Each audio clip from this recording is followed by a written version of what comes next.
So here's the truth. If you price for negotiations, you'll wait. If you price in the buyer's bracket, you'll sell. Here's my thoughts on 2025 playbook for pricing in High Point.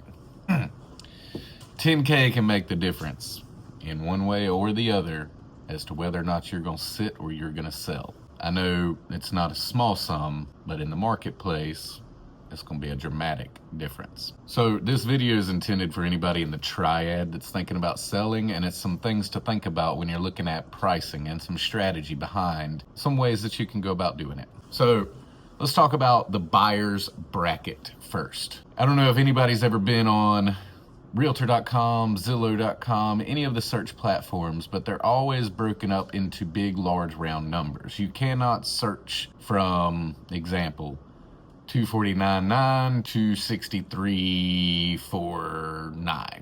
I mean, it's always big, round, even numbers. They do that for a reason. The reason is when people get pre-approved for loans, it's always a big, round number. It's just the way it is. You're not going to get a pre-approval letter for $296,472.57. It just doesn't happen. You'll get 265, 270, something of this nature. It's a big round number. That's what the banks approve.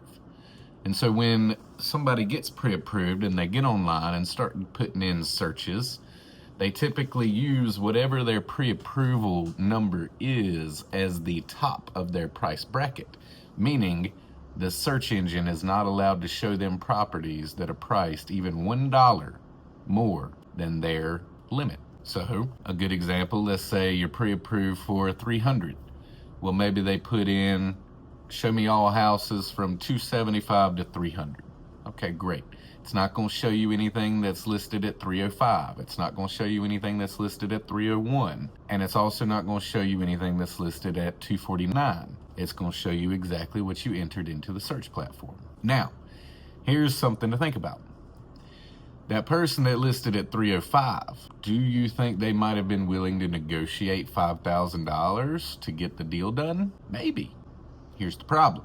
The buyer that would put in that search that has the pre-approval at 300, they never saw it. If they're working with an agent, the agent knows their pre-approval letter. So the agent puts them on a search through the MLS. Guess what?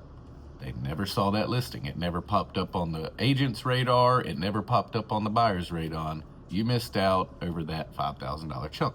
This is what I'm talking about when I say price bracketing. We have to think about the way people search for properties online and then how to position your property to catch as many search brackets as possible. Obviously, this goes without saying, it has to match and meet the comps in the area, but bracketing is an important portion in the strategy. So back to that 300 pre-approval example. So that person is searching, let's say 275 to 300 or 250 to 300. Great. Well, there's other people that may be pre-approved for 325 or maybe 350. Well, they might put into the search, show me all properties from 300 to 325 or from 300 to 350. Well, now let's talk about a house that's listed right at that 300 mark. Well, guess what? They're catching both sides of that search bracket. They're catching one side as the absolute highest limit, but it's being seen. They're also catching the other side as the starting point, the entry point, but it's being seen. So now you have doubled the amount of views because you didn't land on one side of the bracket or the other by a minute dollar amount. I'm hoping this is making sense. Let me draw it on a scale. Let's use another example. Let's say we've got somebody that's pre-approved at 400 and somebody that's pre-approved at 425. Their searches may look something like this. Okay? You have one bracket here, one bracket here. If your property is in the middle, you're catching both sides of that bracket and both sides of that search. So positioning matters. Then we have to dive into comps, days on market, active listings. We need to know your competition. So not only do we want to know the history, right? We want to know what recently sold and what it sold for and compare and contrast the conditions with your property so we can get a fair value.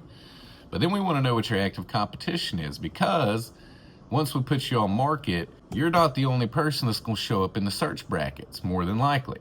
So we need to know how you compare to the other properties. How, when somebody's viewing it online, are they going to click yours versus the other one? If so, and why? And how can we make it to where they do?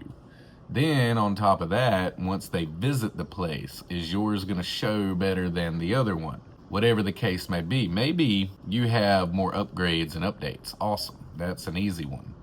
But if you don't, then we have to find a way to make you the obvious choice even still. And then we put you in the proper price bracket that's going to optimize the searchability of your property. I'm hoping this is making sense. It's a lot. This is something that we do and can do with any property. So if you're interested, you can reach out to me directly, comment below, audit, and reach out to me, and all I need is an address, and we can do a pricing strategy analysis and get you something back so you can kind of see what this looks like for your own personal property. So once we have these two things figured out, the comps, the competition, and then which bracket you really need to be in to maximize your searchability, then we need to put you out there and test it, right? So the first 72 hours, 2-3 days, we can look at the metrics. The feedback is what I normally call it. We can decide, okay, how many clicks and views and saves did we have? How many phone calls did we get? How many showings were scheduled? Or how many lack thereof there was? And we can make micro adjustments from there. Because we know instantaneously with the way the internet works now, how the market is responding to your listing. It's not something that takes that much time to figure out if people are interested. If we've got a ton of views, but no saves and no showings, something's wrong. It looks good, but once they click on it and start comparing it to others, something's not quite registering. So we need to make some form of an adjustment. It could be simple as adjusting photos, it could be adjusting content, it could be adding more disclosure information, it could be, micro adjustment into a different price bracket. There's all kinds of different little things that we can do that can take it from just a bunch of views to saves and showings. So the first 72 hours, that's like our market check. And then the first 10 days are crucial. After the first 10 days, we need to take the results and adjust from there. If in the first 10 days we've got a lot of volume and showings, awesome. If we're getting good feedback, awesome. We keep the train rolling. If we're not, we may need to look at some adjustments, because the first 10 days are really going to dictate the next 60, the next 90. Okay.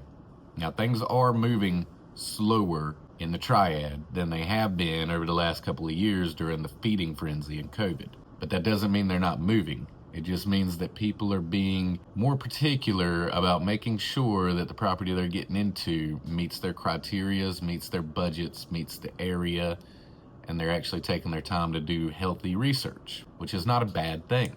We just need to make sure that yours is positioned as the obvious choice. So I know this is a lot. It's very technical. Again, I'm happy to help you figure out what your pricing strategy may look like. All you have to do is comment below audit, and I can reach out. We'll get an address, and I can send you a full report of what your pricing strategy would look like. And you can take it and run with it and do whatever you want to do with it. It's completely free. But it's vital, if you are serious about getting your property sold, that you get these things right. The ones that sell fast are positioned well, properly positioned in the bracket. They meet or exceed the current comps, and they're aligned with the competition in a manner to where yours is the obvious choice over the competition. These are some of the things that we think about, some of the things that we work on. I hope this has been helpful and not confusing. Let me know either way. I'll try to clean up the content moving forward, and we'll see you next time.